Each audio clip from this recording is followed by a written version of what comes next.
नमस्कार, मैं हरि। आप देख रहे हैं डिजिटल न्यूज झारखंड। तो चलिए जानते हैं झारखंड की प्रमुख खबरों के बारे में। इससे पहले आपसे छोटी सी निवेदन कि अगर आप चैनल में नए हैं तो चैनल को सब्सक्राइब अवश्य कर ले ताकि झारखंड की सभी ताजा तरीन खबरें सबसे पहले आपको मिल सके। तो चलिए शुरुआत करते हैं आज की पहली और बड़ी खबर से।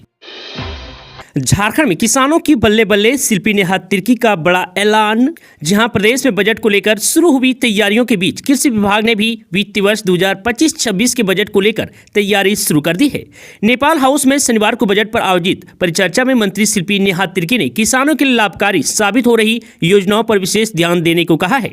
इस दौरान उन्होंने कहा कि किसानों की हितकारी योजनाओं का बजट बढ़ाया जाएगा, साथ ही हितकारी नहीं साबित होने वाली योजनाओं को ड्रॉप आउट किया जाएगा, यानी कि उसे बंद किया जाएगा। कृषि विभाग की जिम्मेदारी मिलने के बाद से ही कृषि मंत्री एक्शन मोड में नजर आ रही है। आगामी बजट में शिल्पी नेहा तिर्की ने किसानों के लिए हितकारी और कल्याणकारी योजनाओं की बजट राशि बढ़ाई जाने की बात कही है। आपको बता दूं, उन्होंने ये भी कहा है कि ऐसी योजनाओं जिसका किसानों को बहुत कम लाभ पाया हो या योजनाओं किसानों के लिए हितकारी साबित नहीं हुई हो, वैसी योजनाओं को ड्रॉप किया जाएगा। मंत्री नेहा तिर्की ने अधिकारियों को साफ कहा है कि योजना के लिए आवंटित बजट राशि का 100% सदुपयोग करना है। किसी भी हाल में बजट राशि योजना के धरातल पर नहीं उतरने की वजह से सरेंडर ना हो। इसके लिए जरूरी है कि विभाग के फील्ड कर्मचारी और अधिकारी योजना की सफलता के लिए गंभीर रहें। और वहीं शिल्पी नेहा तिर्की ने कहा कि लाभुक को विभाग की ज्यादा से ज्यादा योजनाओं का लाभ कैसे मिले, यह हर हाल में सुनिश्चित किया जाए। वित्तीय वर्ष 2025-26 में बीज की उपलब्धता से लेकर बीज वितरण पर विभाग का सबसे ज्यादा जोर रहेगा। विभाग ने 10 बीज ग्राम को स्थापित करने का भी बड़ा निर्णय लिया है। झारखंड सरकार का ऐलान, राज्य में खुलेंगे 1000 नए अस्पताल, क्या क्या मिलेगी सुविधाएं। जहां स्वास्थ्य मंत्री डॉक्टर इरफान अंसारी ने कहा कि राज्य के मरीजों को सुगम स्वास्थ्य सुविधा उपलब्ध कराने के लिए राज्य में 1000 पीएचसी खोलने जा रहे हैं। उनमें डेंटल डॉक्टरों की भी नियुक्ति की जाएगी। साथ ही राज्य में 6000 मेडिकल स्टाफ की भी नियुक्ति करने जा रहे हैं। डॉक्टर इरफान अंसारी ने शनिवार को आईएमए भवन में Jharkhand state health service association के दंत संवर्ग के प्रथम राज्य स्तरीय सम्मेलन को बतौर मुख्य अतिथि संबोधित कर रहे थे। उन्होंने कहा कि राज्य में डेंटल डॉक्टरों की जो भी समस्या है उसका समाधान किया जाएगा। हम राज्य में स्वास्थ्य व्यवस्था को दुरुस्त करना चाहते हैं। और वहीं उन्होंने कहा कि राज्य में डेंटल डॉक्टरों की जो भी समस्या है उसका समाधान किया जाएगा। हम राज्य में स्वास्थ्य व्यवस्था को दुरुस्त करना चाहते हैं। यह डॉक्टरों के सहयोग के बगैर संभव नहीं है। रिम्स पर काफी लोड है, बहुत जल्द राज्यवासियों को रिम्स 2 मिलेगा। उन्होंने कहा कि 14 जनवरी के बाद राज्य में स्वास्थ्य व्यवस्था सुधारने को लेकर वह अपना ऑपरेशन स्टार्ट करेंगे।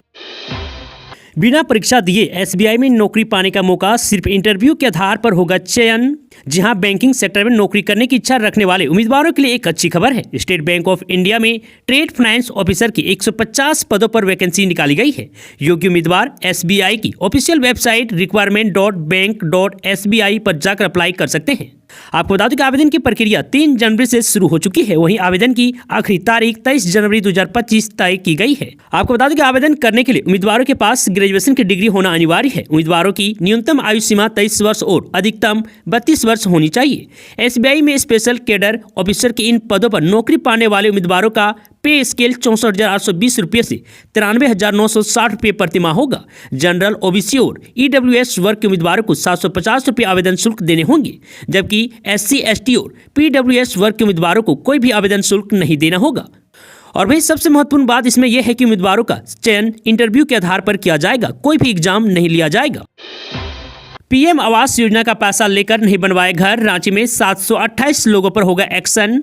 जहां झारखंड में प्रधानमंत्री आवास योजना शहरी के 728 लाभुकों पर सर्टिफिकेट केस दर्ज होगा। रिपोर्ट के मुताबिक ये वे लाभुक हैं जो रांची नगर निगम क्षेत्र में रहते हैं और पक्के मकान के लिए पीएम आवास योजना के लाभार्थी हैं। इन सभी ने पहली किस्त के 45,000 रुपये लेने के बाद भी घर के निर्माण को नींव से आगे नहीं बढ़ाया। कई बार नोटिस दिए जाने के बाद भी इन लोगों ने लिल्टन तक का काम पूरा नहीं करवाया है। और वहीं अब सामुदायिक संगठनकर्ता की ओर से आवास का निर्माण पूरा कराने के लिए जागरूक करने के बाद भी असर नहीं होता देख निगम की पीएमवाई शाखा इन लाभार्थियों पर सर्टिफिकेट केस दर्ज कर नोटिस जारी करने में जुट गई है।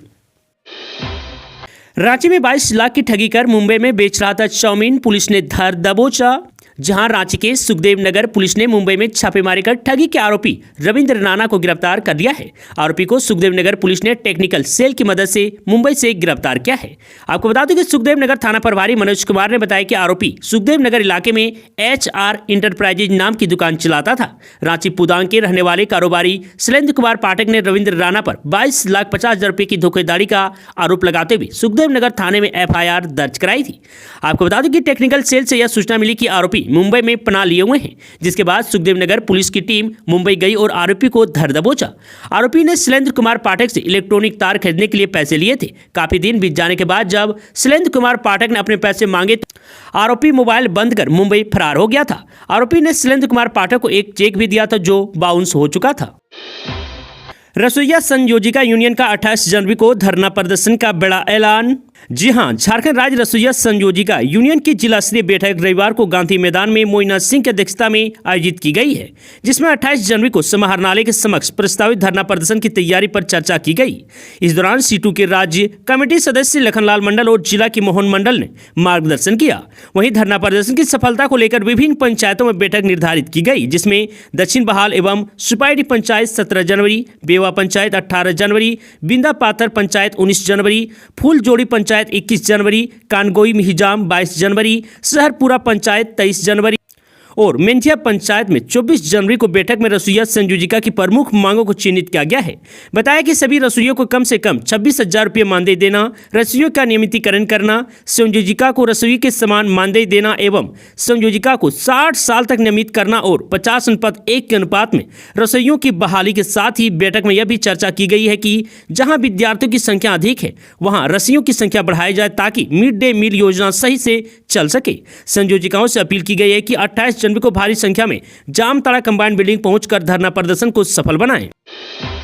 झारखंड में अलकायदा का ट्रेनिंग कैंप बनाने की थी तैयारी, नकटा पहाड़ी को लेकर चौंकाने वाला खुलासा।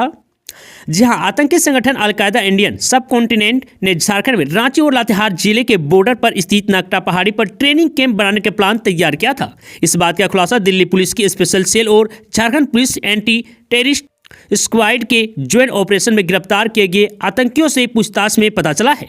2 दिन पहले लोहरदगा के सेना थाना क्षेत्र से गिरफ्तार आतंकी शहबाज अंसारी ने पुलिस को झारखंड में तैयार किए जा रहे आतंक के मॉडल के बारे में कई चौंकाने वाली जानकारी दी है। आपको बता दूं कि झारखंड में AQIS के खतरनाक मंसूबे का मास्टरमाइंड रांची की प्राइवेट हॉस्पिटल में बतौर रेडियोलॉजिस्ट काम करने वाला डॉक्टर इश्तियाक अहमद था। उसे दिल्ली पुलिस के स्पेशल सेल ने अगस्त में ही गिरफ्तार किया था। उसने आतंक फैलाने के लिए जो मॉडल तैयार किया था उसका नाम रांची रेडिकल ग्रुप रखा गया था। शहबाज अंसारी भी इसी मॉडल का एक अहम किरदार था। वहीं शहबाज ने पुलिस को बताया कि कम पढ़े लिखे और मजदूर वर्ग के लोगों का ब्रेन वॉश कर अलकायदा में शामिल कराया जाता है।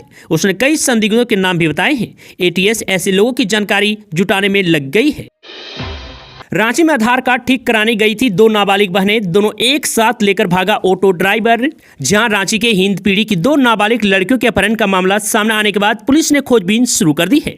लड़कियों के पिता का आरोप है कि शनिवार को बेटियों आधार कार्ड ठीक कराने गई थी, लेकिन घर लौटते समय ऑटो वाले ने उन्हें लेकर फरार हो गया है। बताया जा रहा है कि लड़कियां आधार कार्ड को ठीक कराने मंगलवार टावर गई थी। दोपहर 1 बजे दोनों ने ऑटो वाले से हिंद पीढ़ी घर जाने के लिए बात कही।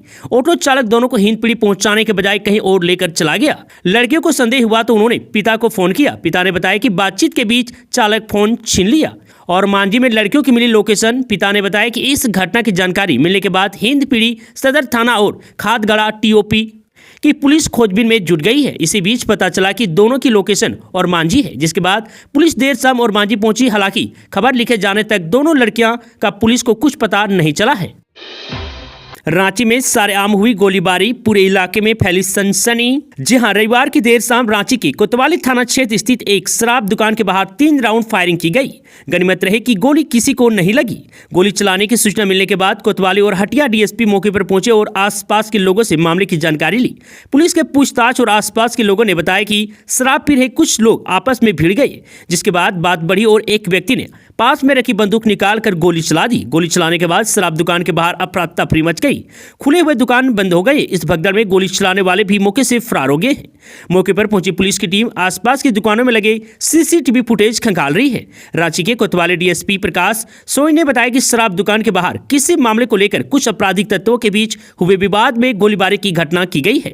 गोलीबारी में किसी को गोली नहीं लगी है। अपराधी की पहचान के लिए CCTV फुटेज को खंगाला जा रहा है। SDM का छापा, मानगो से बालू लोड 5 वाहन जब्त। जी हां, धालबुम के एसडीएम शताब्दी मजूमदार ने शनिवार को छापेमारी कर मानगो और आजाद नगर थाना क्षेत्र से बालू लोड 5 वाहन जब्त किए। इनमें आजाद नगर थाना क्षेत्र में 3 जबकि मानगो थाना क्षेत्र में 2 वाहन जब्त हुए हैं। आजाद नगर थाना क्षेत्र से एक ट्रक और 2 407 जब्त किए हैं, जबकि मानगो थाना क्षेत्र से 2 407 वाहन जब्त किए हैं। जांच के क्रम में चालक बालू का वैध चालान नहीं दिखा पाए। इसके बाद सभी वाहनों को संबंधित थाना को सुपुर्द करते हुए अग्नितर कार्रवाई हेतु निर्देशित किया गया है। बासुकीनाथ मंदिर में चोरों ने उड़ाया था राजस्थान के जस्टिस का मोबाइल, उसके बाद सभी गिरफ्तार। जहां झारखंड के दुमका स्थित प्रसिद्ध बासुकीनाथ मंदिर में इस साल 1 जनवरी की पूजा के दौरान राजस्थान हाई कोर्ट के एक न्यायाधीश का मोबाइल फोन चोरी हो गया था। पुलिस ने इस मामले का खुलासा करते हुए मोबाइल चोरों के एक इंटर स्टेट गैंग का खुलासा किया है। पुलिस ने बताया कि बिहार, पश्चिम बंगाल और बांग्लादेश के बॉर्डर इलाके में छापेमारी कर गैंग के 4 सदस्यों को गिरफ्तार किया गया है। उनके पास से न्यायाधीश के मोबाइल फोन के अलावा चोरी के कुल 8 मोबाइल बरामद किए गए हैं। जरमुंडी थाना प्रभारी श्यामनंद मंडल ने बताया कि 1 जनवरी 2025 को बासुकीनाथ धाम मंदिर में भीड़ भाड़ का फायदा उठाकर चोरों ने राजस्थान के जस्टिस सहित कई श्रद्धालुओं का मोबाइल चुरा लिया था। इस संबंध में जरमुंडी थाने में एफआईआर दर्ज की गई थी। इसके बाद उसकी निशानदेही पर बिहार, पश्चिम बंगाल एवं बांग्लादेश बॉर्डर से 2 अन्य को पकड़ा गया। चोरी किए गए मोबाइल भी उनके पास से बरामद किया गया है। उल्लेखनीय है कि झारखंड के साहिबगंज जिला अंतर्गत राजमहल और 3 पहाड़ इलाके के मोबाइल चोरों की कई गिरोह पूर्व में भी पकड़े गए हैं। इस बात का कई बार खुलासा भी हो चुका है। 3 पहाड़ इलाके में इन गिरोह द्वारा बच्चों की मोबाइल चोरी की ट्रेनिंग देने वाली पाठशाला भी चलाई जाती है।